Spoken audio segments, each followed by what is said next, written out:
On Larry King Now, the brilliant Neil deGrasse Tyson. With Neil deGrasse Tyson, one of my all-time favorite guests. Wait a minute, you've had 60,000 guests. Yeah, but you're one of my favorite because you're so bright and you're fun. Well, thank you. I'm honored. You're in the universe. I was going to say in the world, but you're in the universe. We're all in the universe.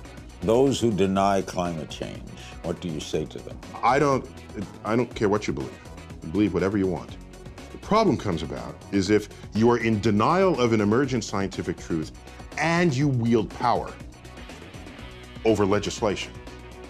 That's a recipe for disaster. Plus, where's the wire? You don't know the answer to that? Hey, you're an astrophysicist. This is the biochemical derivation of the electrophysical magnitude.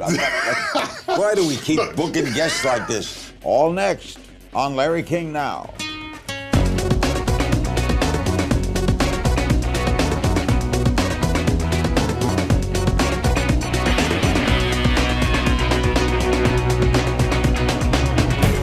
Welcome to Larry King Now. We're in a beautiful hotel, the Trump International. We're in New York City on a spring day. I grew up here. There's nothing like spring in New York overlooking the park. And our special guest is Neil deGrasse Tyson. He is one of my all-time favorite guests. He is a Renaissance man, astrophysicist, cosmologist, science commentator, TV host, head of the Hayden Planetarium here in New York, where we went as kids. They used to tie us with ropes and we'd walk along the street. And the person perhaps most responsible for invigorating public interest in science. Neil's longtime radio program, Star Talk, is now also a TV series. It airs Mondays on National Geographic, which is very appropriate. We'll talk more about that later. It's good to see you, Neil. Thanks for having me back. And your Twitter count is now 3.5 million. You have jumped 2 million since last we met. Yeah, I don't understand it, really. I want to remind people I'm an astrophysicist. They can still pull out. But when I wake up and see those numbers, for me, it's evidence that there is an underserved appetite that people have for thinking about the universe. And I'm happy and privileged to be in that role. But I'm delightfully surprised every time I see those numbers rise. I grew up with a bunch of guys in Brooklyn. Not one, to my memory, said, you know what? I want to be an astrophysicist. Okay. And we'd have said, what are you, nuts, Bernie? Well, it was my first visit to the Hayden Planetarium, where I now serve as director. How old were you? I was 9 years old, a family visit.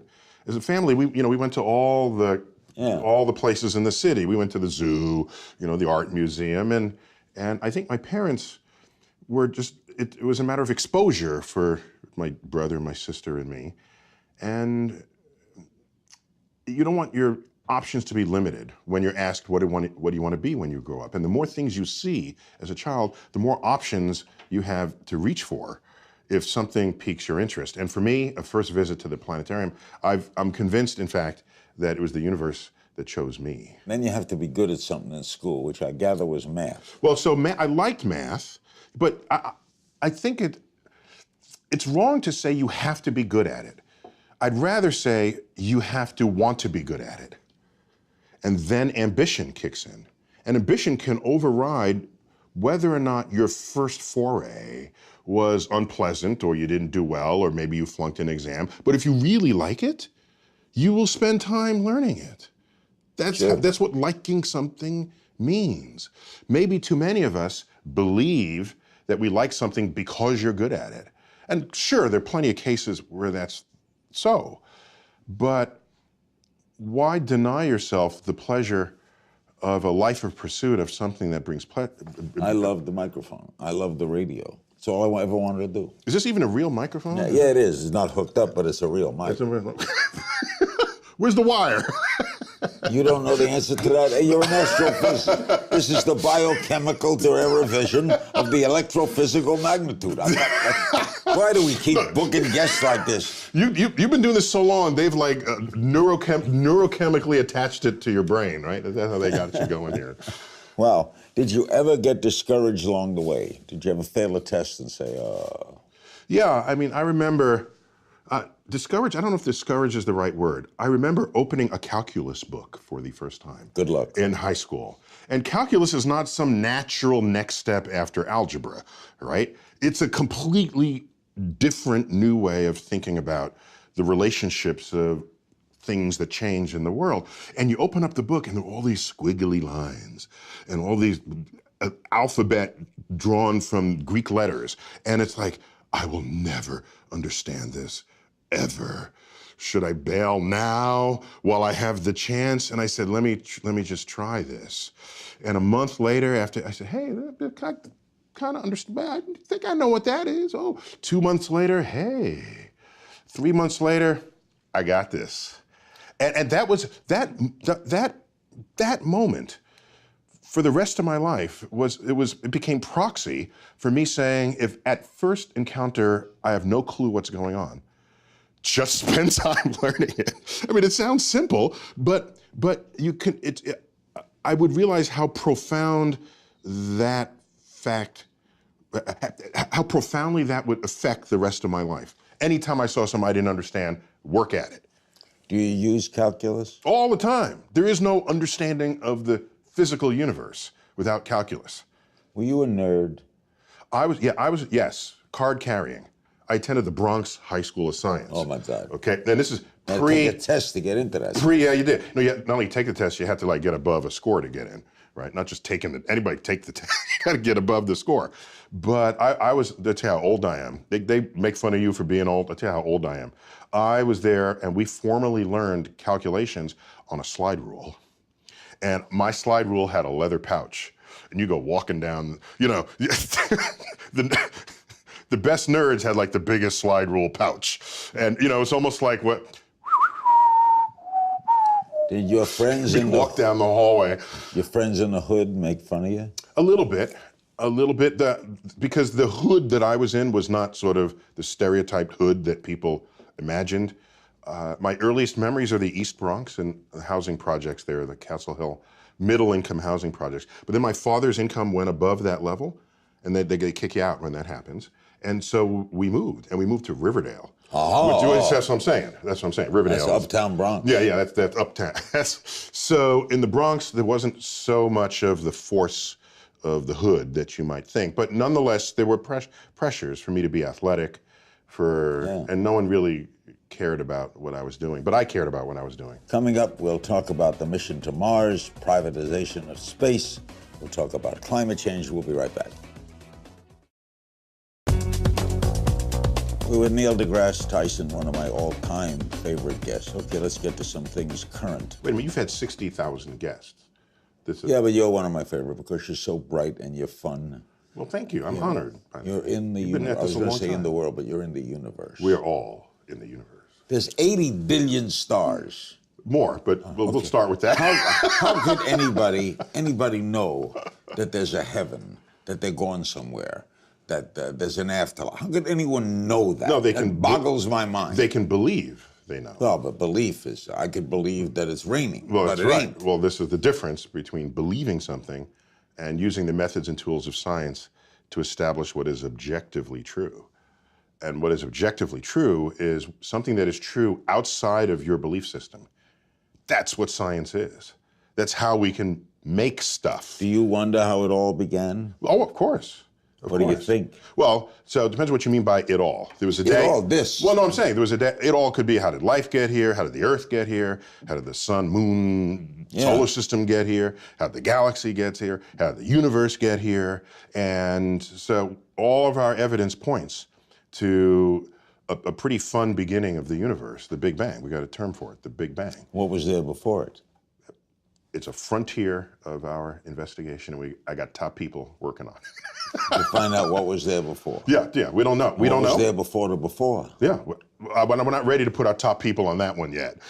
So the problem of origins is a very different kind of investigation from just describing just the existence of a thing. And there are many cups here, and so we can say, oh, this came out of a factory.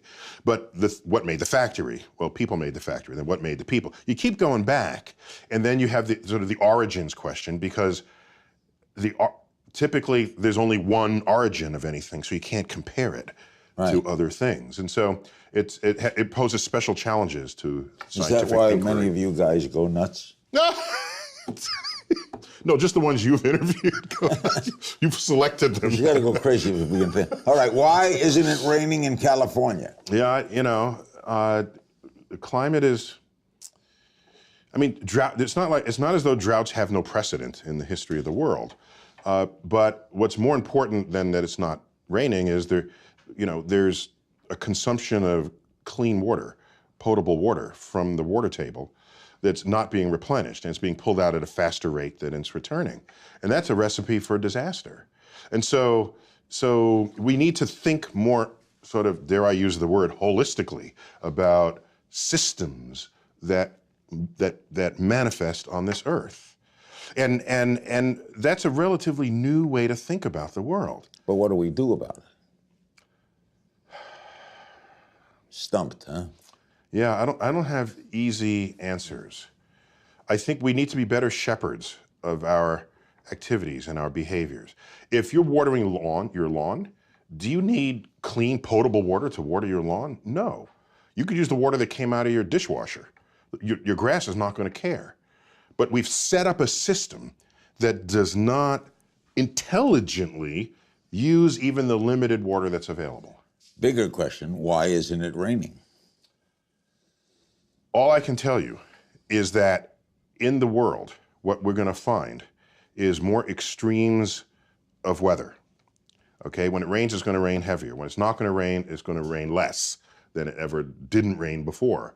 And as these extreme, that's kind of the new normal we're going to have to grow accustomed to. And all evidence points to the fact that it is human-caused influence on the ecosystem, on the climatic system. So cold weather will get colder, warm weather will get warmer, wet weather will get wetter? Yeah. So the extremes, you'll start visiting the extremes. And what happens is, as the temperature rises, more moisture from the ocean gets lifted into the atmosphere. And generally, when we think of weather, we think of storms and things. And so now that when you have a storm, there's more moisture to feed that storm. There's more heating to drive the convective cells. And so the storm gets more ferocious.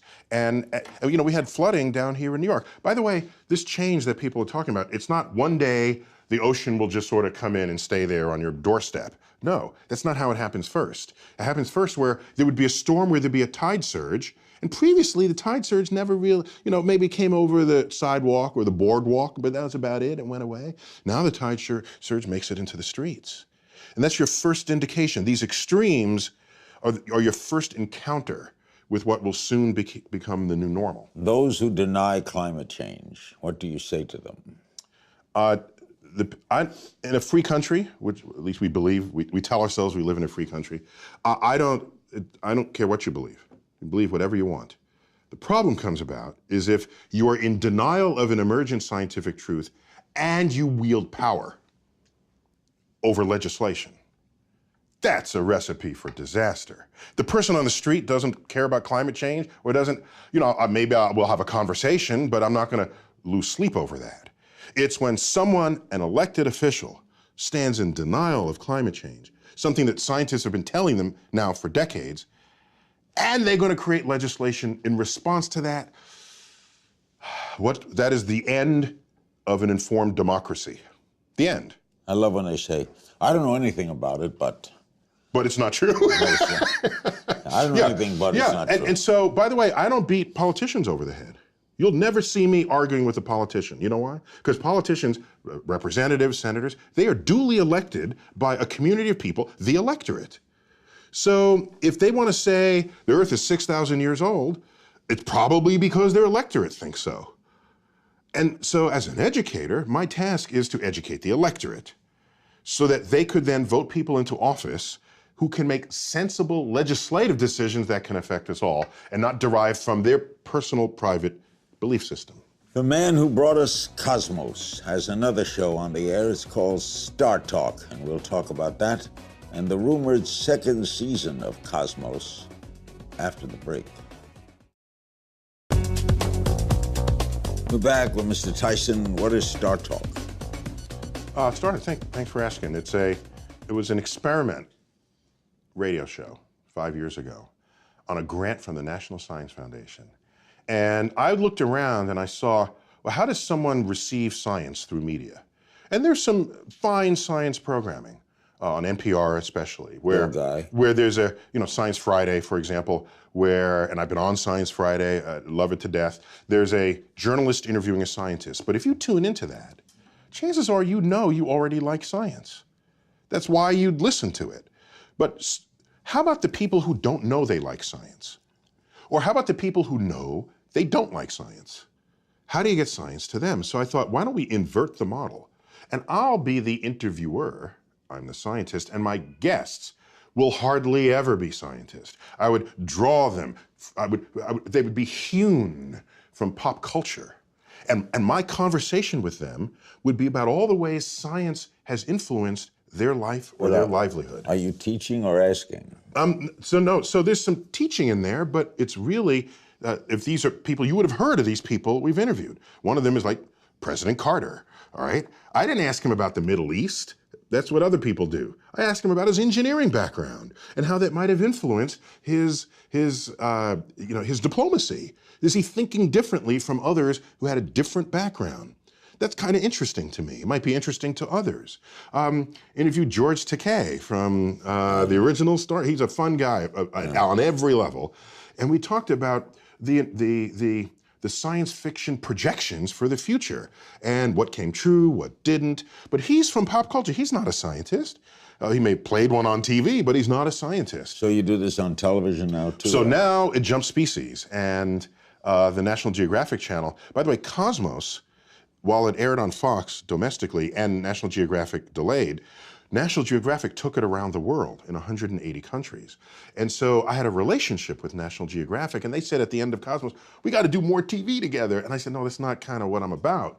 But I am doing this radio show. Maybe we could film that. They agreed, and now it's on late night, like 11 p.m. The great man who started Cosmos was Carl Sagan. My man. I interviewed him maybe 100 times. Yeah, Carl's a billion. So you can say you've interviewed him maybe a billion times. I loved him. Get the billion going there. He was pre-you. Yeah, my first encounter with him was memorable for me. Probably not for him, but for me. I had applied to college, and I've told this story before. In fact, I retell it in Cosmos. I'd applied to college, and I'd known I was interested in the universe. I had been accepted at Cornell, and unknown to me, the admissions office forwarded my application to him for his comment and reaction. He then sent me a personal letter, hand-signed, saying, I hear you're considering Cornell. I'll be happy to give you a tour of the campus if you want to come up and visit to help you decide. And he was already famous. He had been on Carson, and scientist on Johnny Carson, oh my gosh, that was nobody had done that before. So he had cleared the field for anyone who would come after him to do much of what he had pioneered. And so I did go up, he met me outside the building, gave me a tour, reached behind him, didn't even look, reached behind him, pulled out one of his own books. I'll never forget that. You have written so many books, you just reach behind and grab the book that happens to be there. Signed it to me, I still have that book. So I said to myself at the time, if I am ever in a position to bring the universe down to earth in the ways he has, then I will for sure be looking to students and others coming up with the dignity and respect that he... Cornell's not a famous school of science. No, they do. Hotel management. It was an ag school, and there's a huge agricultural dimension to it. When I visit, I love the barn. The barn, they take the methane flatulence that cows so freely put into the air from their own digestive tract, and then they use that to keep the barns warm by burning the methane over the winter. So it's Did you enjoy Cornell? No, I didn't actually attend Cornell. You didn't? Yeah, no, I actually didn't attend. Where'd you go? I attended Harvard. Oh, wow. Yeah. No, because I figured I didn't want to go to Cornell just for one person, because suppose he went to another place, whereas Harvard was very deep in astrophysics. Was Carl disappointed? He wrote me a letter. He said I did not make a mistake by choosing Harvard. That was the... What do you make of Mr. Musk and the others who are, they're going to... Oh, Elon! They're going to send their own planes up. It's rockets, yeah. Right. I'm skeptical on a couple of levels. By the way, we need people thinking that way. He wants to send a mission to Mars. We need those people in society. Otherwise, the rest of us think that every other day should be like the previous one. So let me just lead with that. But I can tell you that the first people to do really expensive things where they're dangerous and people could die and there's no known return on investment, those are not business people. Those are governments. The first Europeans to the New World were not the Dutch East India Trading Company. It was Columbus, funded by Spain. Then he draws the maps, and here's the trade winds, and here's where the hostiles are and the friendlies are. Here's where you find the fruit that you can eat. Then you can make a business case for it. Otherwise, it's a really short meeting. If I say, hey, I'm going to go to Mars, bring in all your venture capitalists, and they start asking questions. How much does it cost? I don't know, but a lot. And is it dangerous? Yeah, people probably die. What's my return on investment? I have no idea, probably zero. That's a 5-minute meeting, and it doesn't happen. So somebody's got to go out there with the long view, the longer than the quarterly report view. And once the patents are awarded and you've established what's dangerous and what's safe, then you make the business case. Our guest is the fabulous Neil Tyson. When we come back, I'm going to talk about life and death and what he thinks, what he believes, what he has faith in after this. We're back with Neil deGrasse Tyson. He is one of the fabulous people in this country, one of my favorite guests. I'd like to tour with you. We do universities, and I ask questions and we explore things. Okay, you're the scientist. Bring it on. You accept facts and belief. I know the religious people believe, the scientist has proved. What do you believe? What do you think happens when we die? Well, so I can make some unassailable statements about what happens when you die. So you spend your life eating food. Food has a calorie content, and calorie is a source of energy. Calorie is a unit of energy. You bring it in, and then the energy is available for you to maintain your body temperature at nearly 100 degrees. It's 98.6. How do you keep something at 100 degrees when nothing else around you is? You're burning energy to sustain that. Because biologically, we need to be at that temperature to function, okay? You also need energy to walk and to move. That's why you eat food. The moment you die, what happens? You don't maintain the energy. Your temperature drops. How far does it drop? To room temperature. At a funeral, in the casket, if you touch the hand of the person in the casket, your first thought is, the body's cold. No, it's not. It's room temperature. But it's cold compared to 100 degrees. They're no longer burning this energy. Okay, so now, every one of your molecules has energy within it. If you get cremated, that energy gets released in the form of heat. And you heat the air, and that air radiates to space. You get buried, which is how I want my body to be disposed of. Bury me. Bury me. Because you know why? I don't want the energy content of my body to just get radiated out into space, of no use to anybody. Put me in the ground. Let the worms, microbes come in and out of my body. And the energy content of my body that I had assembled over my lifetime, consuming the flora and fauna of this earth, my body then returns to them.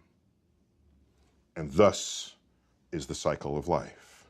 I know that's going to happen because you can measure where the energy goes. And that's how I want to go out. But you're not conscious, and that's for eternity, right? Yeah, there's no evidence that I have any consciousness of anything. And by the way, is that so weird? Did you have consciousness before you were born? Were you saying, how come I'm not on Earth? My gosh, I need to be on Earth. Or where am I? No, there's just the state of non-existence. And so I'm not given any reason. Yeah, but now I am born. Okay. And I can't stand the thought of non-existence. See, I already have existence. I accept Okay, it is true. We fear death because we are born knowing only life. Right. I get that. However, I take another view, because I've been asked, if you could live forever, would you? Yes. Okay, we're Don't done even with the have to interview. finish the sentence. Yes. No, okay, sure, that's an attractive idea. But the way I look at it is the knowledge that I'm going to die that creates the focus that I bring to being alive. The urgency of accomplishment, the need to express love now, not later. If we live forever, why ever even get out of bed in the morning? Because you always have tomorrow. That's not the kind of life I want to lead. But why, don't you fear not being around? I fear living a life where I could have accomplished something and didn't. That's what I fear. I don't fear death. You don't fear the unknown? I love the unknown. I love the, you know what I want on my tombstone? My sister has this in her notes, because in case I can't tell anyone after I die. On my tombstone, a quote from Horace Mann, great educator. Be ashamed to die until you have scored some victory for humanity. That's what I want on my tombstone. But you don't fear or think about not being around? My great regret for not being around would be, it would be kind of cool to see my kids continue to grow. Don't you want to know that? Yeah, that'd be fun. I want to see what inventions would make life easier, what clever discoveries or innovations would arise out of the collective brainwork of my species. What do you think when you see religious people, when you see popes or rabbis or people who fervently believe, the Billy Grahams of the world, who are sincere and wonderful people? Yeah, of course. Who actually may be delusional that they're going somewhere? No, they're embedded in belief systems. And what I look at is I see all the belief systems, and when you line them up, they're not really compatible with one another. So whatever they're believing, it can't be a truth that applies to everybody, because other people believe what they do with no less fervor. And so I sit back as a person who's interested in objective truths, and I say, well, it doesn't look like that's a path towards an objective truth. So let people continue to think and say what they want. But as a citizen of a country that is not founded on a religion, it's founded with sort of a secular construct in a way that protects whatever religion you want to express. This is protected in the Constitution. The Constitution doesn't actually mention God. Right. Rather controversial in its day. And it doesn't mention God because they don't want legislation to tell you what God to worship. They knew this. They knew how governments can persecute people who had belief systems that didn't agree with the state. They knew this. So they created those freedoms. And so we have these freedoms. Go ahead. But if you're going to create legislation that has to apply to everybody, and you're now going to put your belief system into legislation, that is not a free and open democracy. And you are an amazing man. No, the universe is amazing. I'm just revealing that fact. Thanks to my guest, Neil deGrasse Tyson. Star Talk airs Mondays at 11 p.m., 10 Central on National Geographic. It's also available on SiriusXM and iTunes. And remember, you can find me on Twitter at King's Things, and I'll see you next time, I hope.